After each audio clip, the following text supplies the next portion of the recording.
Assalamualaikum warahmatullahi wabarakatuh. Perkenalkan, nama saya Kemas Alfred Behaki, NPM D1A017-062, jurusan Kesejahteraan Sosial, Fakultas Ilmu Sosial dan Politik. Saya akan mempresentasikan hasil resume buku untuk memenuhi tugas mata kuliah analisis kebijakan pembangunan yang berjudul Metode Kuantitatif untuk Analisis Kebijakan. Dikarang oleh Suhaidi, penerbit PT Penerbit IPB Press, Kampus IPB, Taman Kencana Bogor 2013. Analisis kebijakan merupakan disiplin ilmu sosial terapan yang menggunakan berbagai metode pengkajian multiple dalam konteks argumentasi dan debat politik untuk menciptakan, menilai secara kritis dan mengkomunikasikan pengetahuan yang relevan dengan kebijakan. Analisis kebijakan dapat berupa analisis kebijakan prospektif yang memproduksi dan mentransformasikan informasi sebelum aksi kebijakan dilakukan, dan analisis kebijakan retrospektif yang memproduksi dan mentransformasikan informasi sesudah kebijakan diambil.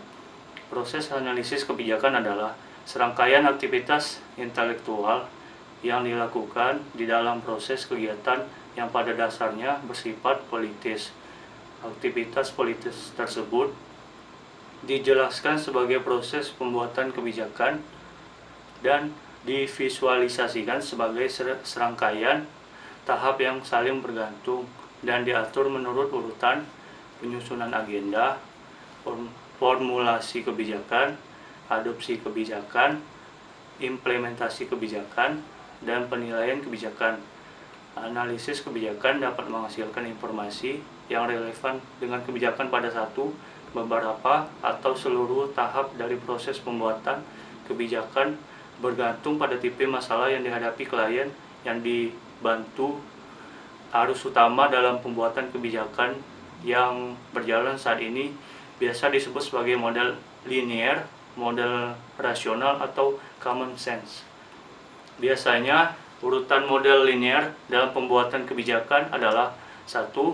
Mengenali dan merumuskan isu yang diperkirakan sebagai masalah. 2. Merumuskan segenap tindakan untuk mengatasi masalah atau gap. 3. Memberi bobot terhadap alternatif tindakan dengan mengenali resiko dan hambatan yang mungkin terjadi. 4. Memilih tindakan sebagai kebijakan yang dianggap paling tepat. 5. Pelaksanaan kebijakan. Dan 6. Evaluasi terhadap pelaksanaan kebijakan. Metode kuantitatif. Metode kuantitatif dan kualitatif merupakan dua pendekatan yang berkembang dalam riset ilmu sosial, termasuk kebijakan. Pendekatan kuantitatif pada umumnya tidak banyak menimbulkan perdebatan dibandingkan dengan kualitatif karena lebih terukur dan melibatkan penggunaan data seperti data numerik, sehingga dapat mengurangi subjektivitas atau bersifat bias. Pendekatan kuantitatif dapat membedakan variabel secara lebih mudah, sehingga dapat dimodelkan dengan berbagai model statistik dan dapat membuang faktor-faktor yang tidak terkait dengan objek penelitian. Sebaliknya, pendekatan kualitatif cenderung subjektif, di mana pandangan peneliti biasanya menjadi bagian dalam kesimpulan penelitian. Pendekatan kualitatif digunakan dalam situasi tidak terlalu jelas apa yang sesungguhnya dicari dalam suatu penelitian. Pendekatan partisipatif. Pada awalnya, pendekatan partisipatif lahir sebagai kritik terhadap metode-metode penelitian konvensional.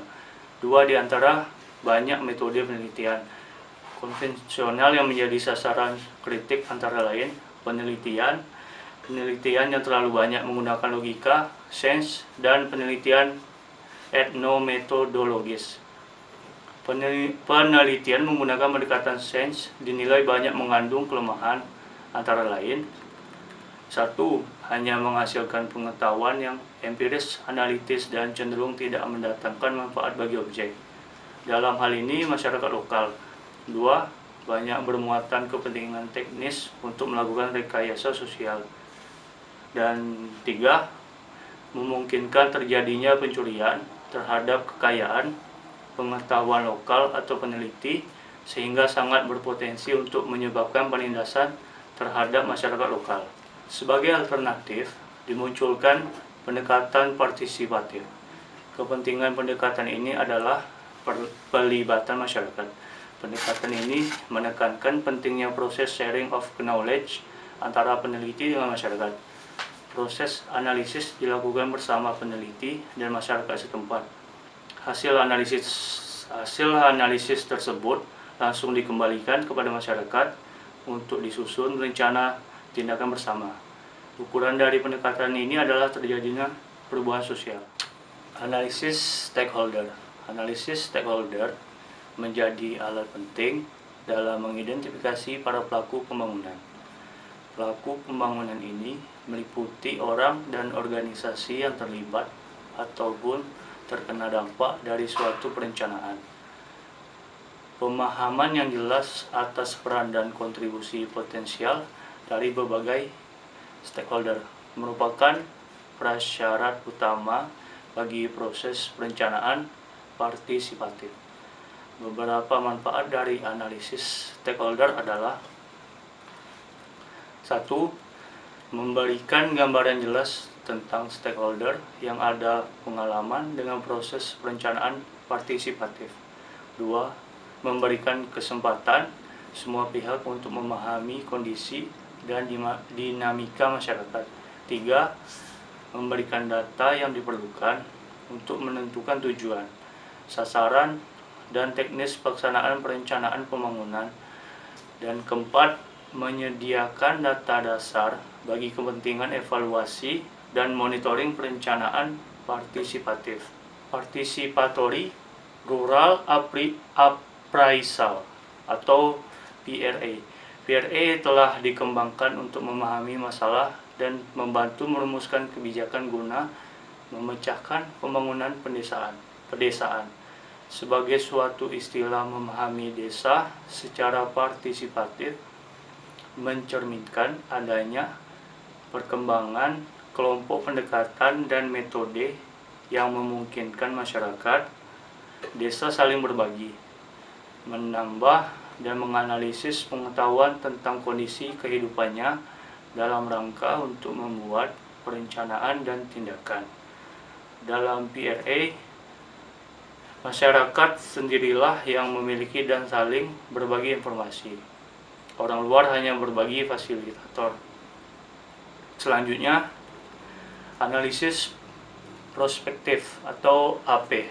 Analisis prospektif adalah suatu cara atau pendekatan untuk menganalisis beragam kemungkinan-kemungkinan yang terjadi di masa depan.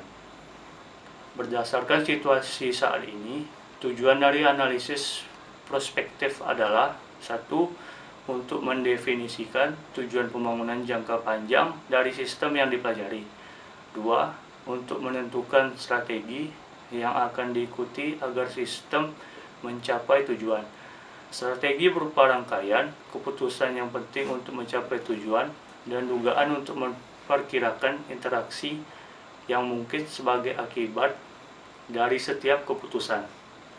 Dan yang terakhir, untuk menerjemahkan strategi ke dalam perencanaan tujuan umum dan strategi yang muncul dari analisis prospektif yang berguna untuk menentukan prioritas dalam proses perencanaan.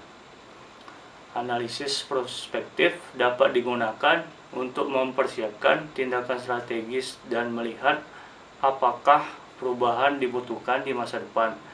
Terdapat 3 langkah yang harus dilakukan dalam analisis prospektif, yaitu: yang pertama, mengidentifikasi faktor penentu di masa depan. Yang kedua, menentukan tujuan strategis dan kepentingan pelaku utama. Yang ketiga, mendefinisikan dan mendeskripsikan evolusi kemungkinan masa depan. Analytical Hierarchy Process atau AHP.